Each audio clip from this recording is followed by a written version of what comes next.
Halo semuanya, selamat datang di podcast Mahasiswa Bapers, Mahasiswa Bahas Prestasi.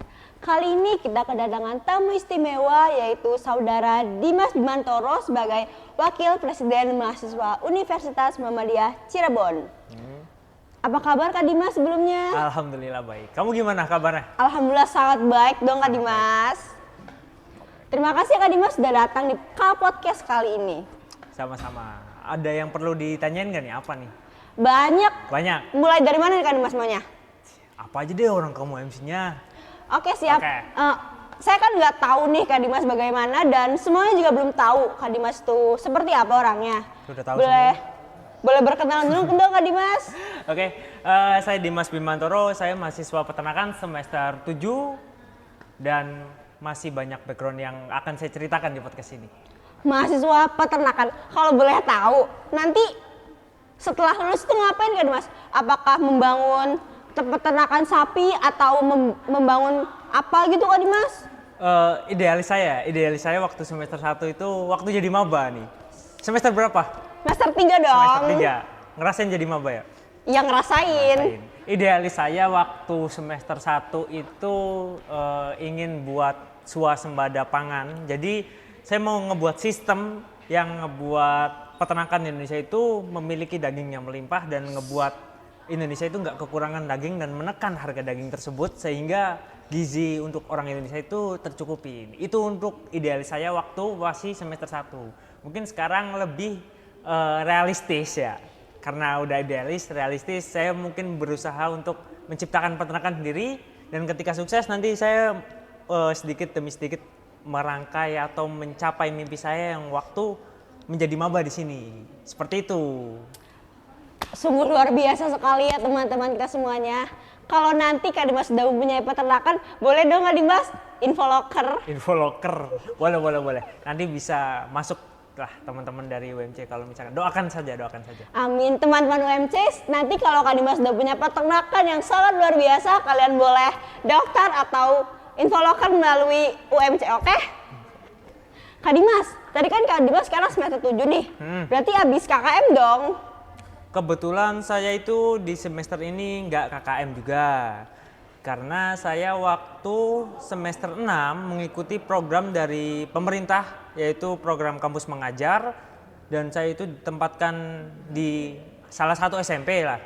Itu 4 bulan menyusun program kerja dan untuk meningkatkan literasi dan numerasi. Nah, di program tersebut saya mendapatkan konversi 20 SKS termasuk KKM juga. Jadi saya nggak ikut KKM untuk kali ini. Itu jadi Kak Dimas, program yang kakak ikut ini kan kampus mengajar. Sedangkan pada Kak Dimas itu peternakan. Apakah itu nyambung? Kan itu sangat bertolak belakang gitu Kak Dimas. Nah, jadi ceritanya begini sih. Saya tuh waktu program kampus mengajar itu harusnya dapat 20 SKS. Nah, sedangkan saya juga harus diwajibkan untuk berangkat kuliah juga. Jadi dengan kata lain saya nggak dapat konversi 20 SKS. Ini harusnya jadi bahan pertimbangan kampus nih. Ketika ada jurusan yang tidak relevan dengan program yang dari pemerintah, seharusnya kampus juga menertibkan himbauan kalau misalkan jurusan ini tidak bisa mendaftar pada program tersebut. Sehingga tidak ada lagi kasus seperti saya nih. Jadi 2 kali ngulang SKS, bukan ngulang sih. Saya harus ngikuti kampus mengajar, tapi saya juga harus belajar di kampus juga. Itu 2 kali bolak-balik tuh, menghabiskan energi, biaya dan lain-lain. Jadi untuk koreksi juga pihak kampus ketika ada jurusan yang tidak relevan dengan program pemerintah, seharusnya jangan disosialisasikan atau diberikan himbauan untuk tidak ikut terhadap program tersebut. Seperti itu. Kak Dimas kan tadi kampus mengajar. Berarti itu tuh udah masuk menjadi anggota BEM, pengurus BEM dan sudah menjadi wapres atau belum ya Kak Dimas? Nah, itu waktu kampus mengajar itu lagi gencar-gencarnya kampanye. Lah, ramai juga tuh setelah itu. Saya bolak-balik kampus dari mengajar, balik lagi kampus, ngobrol lagi, sosialisasi lagi, balik lagi ke sekolah lagi. Seperti itulah, lagi belum jadi wakil presiden mahasiswa sih, masih tahap pemilihan itu. Jadi banyak juga program yang saya ikuti sebelum saya ada di posisi ini. Itu seperti itu. Sebelum memasuki ranah BEM universitas, sebelumnya Kak Dimas itu pernah mengikuti BEM fakultas atau hima ya Kak? Kalau kita mau runtut dari semester 1 dulu. Runtut dari awal dong, Dari biar awal. semuanya tahu. Ya gak kawan-kawan? Dari awal, jadi untuk teman-teman di sini, saya juga di sini nggak semata-mata langsung jadi naik jadi wakil presiden mahasiswa. Waktu semester 1, saya itu ikut di himpunan mahasiswa peternakan. Nah itu saya aktif di himpunan mahasiswa peternakan dan saya juga jadi semester 1 yang ikut BEM fakultas. Itu satu-satunya mahasiswa maba yang ikut BEM fakultas. Ketika teman-teman yang lain mata fakultas, jadi teman-teman seangkatan saya nih mata fakultas. Nah, saya malah jadi panitia di situ. Sangat keren sekali. Itu jadi gerbang pembuka saya untuk masuk ke ini sih BEM Univ sih. Jadi kalau misalkan dulu gini ceritanya. Kalau misalkan dulu itu waktu saya masih semester 1, saya ikut himpunan mahasiswa peternakan nih. Sedangkan BEM fakultas juga lagi buka pendaftaran. Tapi di pendaftaran itu tidak tertulis minimal semester berapa. Nah, pas saya udah daftar, udah didelegasikan sama himpunannya, masuk lu ke BEM fakultas.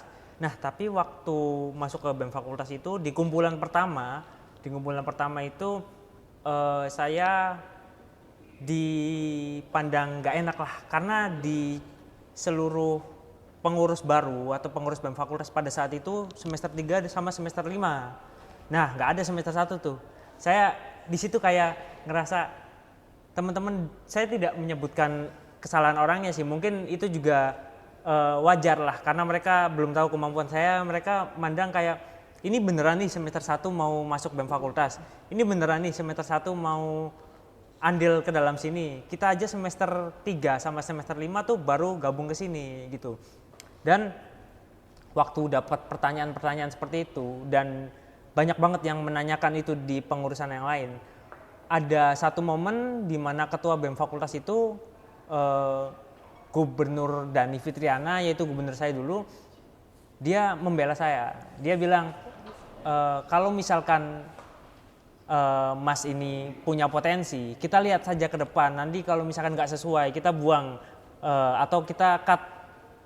Ya, seperti itu. Jadi saya diberi kesempatan oleh ketua BEM fakultas waktu saya masih ke semester 1 dan saya jadi anggota BEM fakultas satu-satunya dari semester 1 di BEM fakultas teknik. Seperti itu ceritanya. Itu di semester 1 ya. Semester 1 juga itu sih yang dirasain waktu semester 1. Apa mau lanjut lagi di semester 1 itu saya juga aktif di unit kegiatan mahasiswa UKM Teater Rumput. Di Teater Rumput itu saya banyak belajar tentang seni dan saya juga kebetulan suka nulis juga, suka puisi, suka sastra dan suka hal-hal yang berbau dengan kesenian lah. Saya ikut teater itu selama 2 periode.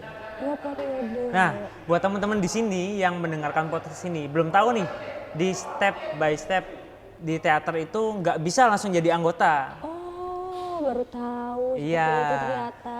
Jadi di teater itu ada fasenya dulu, ada 3 fase sebelum jadi anggota resmi. Jadi minimal sekitar 3 atau 4 bulan setelah kita gabung teater baru kita jadi anggota nih. Kita nggak bisa jadi anggota secara langsung di anggota di teater. Nah, tapi kalau misalkan kita udah masuk di anggota teater itu berlakunya seumur hidup. Kita tetap bisa jadi keluarga di situ, kita tetap bisa main dan lain-lain. Nah, waktu di teater juga saya juga banyak belajar sih, khususnya atas prestasi-prestasi yang saya dapat di universitas juga itu. Terus cut, jelek banget. Ya. Tanyain ininya prestasi apa? Iya, prestasi. Aku Prestasi ya. apa? Kak Dimas, kemarin aku tuh sempat lihat di IG kampus, muka Kak Dimas terpampang jelas dengan tulisan juara 2 esai. Salah. Juara apa? 3. Oh, juara 3. Kak Dimas, kemarin kan aku sempat scroll Instagram gitu kan, dan aku tuh nemuin foto Kak Dimas di info kampus UMC. Itu tuh diberitahukan kalau Kak Dimas juara 3 lomba esai. Nah. Gimana tuh Kak ceritanya Kak? Kok bisa sekeren itu gitu juara esai? Iya, mungkin nanti ke depan harus ada apresiasi setelah ini ya, setelah menang ya. Perhatian juga buat kampus itu juga. Harus ada sedikit apresiasi lah untuk teman-teman yang udah berjuang membanggakan nama kampus seni. Jadi biar teman-teman lebih semangat lagi ya.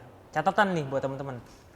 Ketika nyambung sama yang tadi sih, sama tadi organisasi teater. Waktu saya suka nulis, sama ketua teater itu Ketum Sandi, waktu saya masih semester 1, saya nyerahin tulisan saya nih. Dia kan suka baca juga. Saya nyerahin tulisan saya. Nih, Tum, saya punya tulisan, coba dikoreksi, coba kasih tahu lemahnya di mana, dan dia bilang apa coba? Dia bilang tulisannya masih kayak anak kecil. Sakit hati banget gak tuh? Tulisannya masih acak-acakan, ini nggak pantas buat disebut tulisan anak kuliahan. Dia bilang kayak gitu. Tapi dengan dia bilang kayak gitu, awalnya down sih, saya down. Cuma setelah itu saya dapat 3 prestasi di bidang penulisan, di bidang sastra lah. Setelah dia bilang kayak gitu, tahun depan saya dapat juara 3 lomba opini dan juara 1 lomba puisi di Kampung Nasional Muhammadiyah di PDM. Itu juara 1 lomba puisi, dan yang terakhir juara 3 lomba esai kebudayaan yang diselenggarakan oleh Dinas Kebudayaan Kota Cirebon. Nah, itu diralat aja nanti itu kota atau kabupaten saya juga lupa, tapi saya mendapatkan juara 3. Dan buat teman-teman di sini jadi pelajarannya, ketika ada orang yang memberitahu kesalahan walaupun caranya kurang mengenakan, tapi lihat dulu tujuan dia tuh apa. Mungkin kalau misalkan ketum saya yang paling saya hormatin, saya termotivasi dari dia.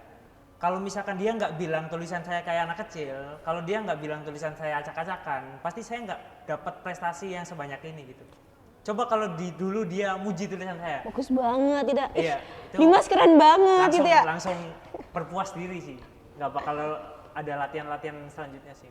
Itu, dan saya juga salah satu ketua yang saya hormati di Universitas Muhammadiyah Cirebon, ya itu Ketum Sandi sebagai ketua teater yang waktu saya masih jadi maba di sini. Banyak banget pelajaran yang bisa diambil waktu saya masuk ke teater.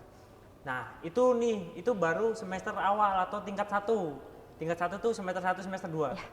Nah, untuk semester 3 dan 4, tingkat 2 ya.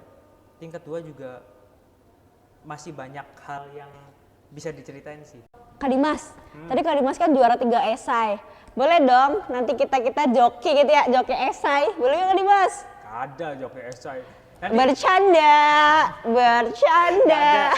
Nanti nggak dapat kemampuan yang dipengenin lah. Nggak boleh kalau joki. Oke. Kak Dimas, dari semester 1 sampai sekarang, pasti banyak banget kan struggle yang Kak Dimas alamin itu. Cara Kak Dimas menghadapi struggle itu tuh kayak gimana sih Kak Dimas, biar saya sebagai mahasiswa semester 3 itu tahu gitu cara menghadapinya. Cara menghadapi struggle-nya yaitu kalau kita udah kita berusaha. Cuma kalau usaha kita udah nyampe batas, ya kita cuma bisa serahin diri sama yang di atas, sama Tuhan. Gimana caranya gitu. Dan untuk teman-teman dari mahasiswa sendiri, ketika udah mentok, udah nggak punya cara lagi buat berusaha, ya jalan satu-satunya ya akui kelemahan diri dan berserah sama yang di atas. Itu ya mungkin ada hubungannya dengan waktu saya semester 3. Berarti semester 3 itu saya juga kebetulan waktu itu saya juga seharusnya jadi ketua himpunan dulu. Nah, pas ketua himpunan itu di saat pemilihan ketua himpunan, saya dapat WA katanya kamu jangan jadi ketua himpunan dulu, kamu dipersiapkan untuk jadi ketua BEM, jadi calon. Nah, ketika itu saya nggak jadi untuk naik ke himpunan, jadi semester 3 saya nggak jadi naik ke himpunan, ketua himpunan, jadi saya naiknya ke ketua BEM fakultas, dan alhamdulillah itu kepilih juga jadi ketua BEM fakultas. Lalu saya juga bisa memberikan sejarah baru lah untuk fakultas teknik, fakultas yang saya banggakan, Fakultas Teknik, yang dulu nggak ada perayaan, dulu antar himpunan itu jalan masing-masing, dulu antar kepala itu sama-sama keras. Ketika saya menjabat, saya juga dapat bantuan dari teman-teman teknik karena mereka berhasil menurunkan egonya, menurunkan gengsinya, menurunkan rasa kesombongannya demi satu nama di Fakultas Teknik. Jadi mereka nyatu semua nih, satu fakultas nih.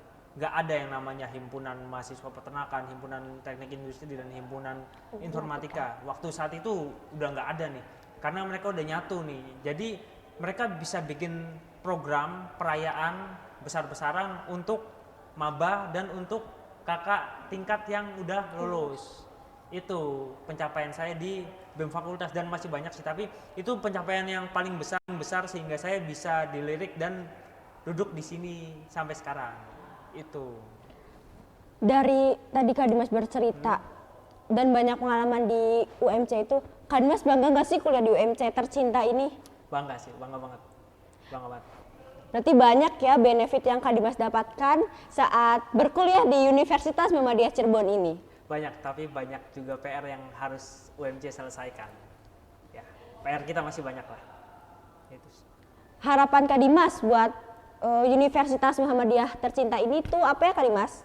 Harapan saya untuk Universitas Muhammadiyah, khususnya untuk teman-teman Ormawa, lebih bisa membuat acara yang lebih besar lagi, lebih bisa bersatu lagi. Jangan nurutin ego masing-masing, jangan terpengaruh omongan orang, jadilah diri sendiri dan buktiin kalau misalkan organisasi yang kalian ikutin tuh lebih baik dengan cara yang sehat, bukan cara menjatuhkan yang lain.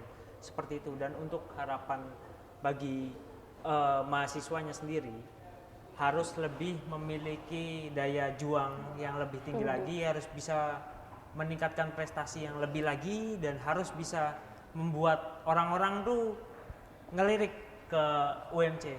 Dan untuk pihak rektorat, saya harap untuk bisa lihat lagi perkembangan mahasiswanya, lebih bisa mengapresiasi lagi dan lebih dekat lagi kepada perkembangan mahasiswanya, agar kita juga lebih termotivasi untuk membuat prestasi. Seperti itu.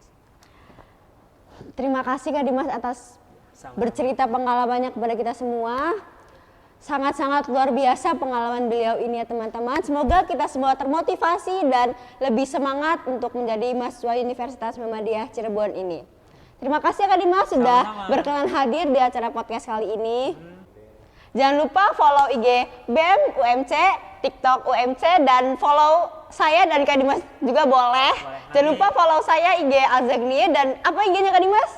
IG saya Dimas Bima, Dimas_Bima. Jangan lupa follow ya teman-teman. Cukup sekian podcast mahasiswa Bapers kali ini. Selamat berjumpa lain kali. Dadah.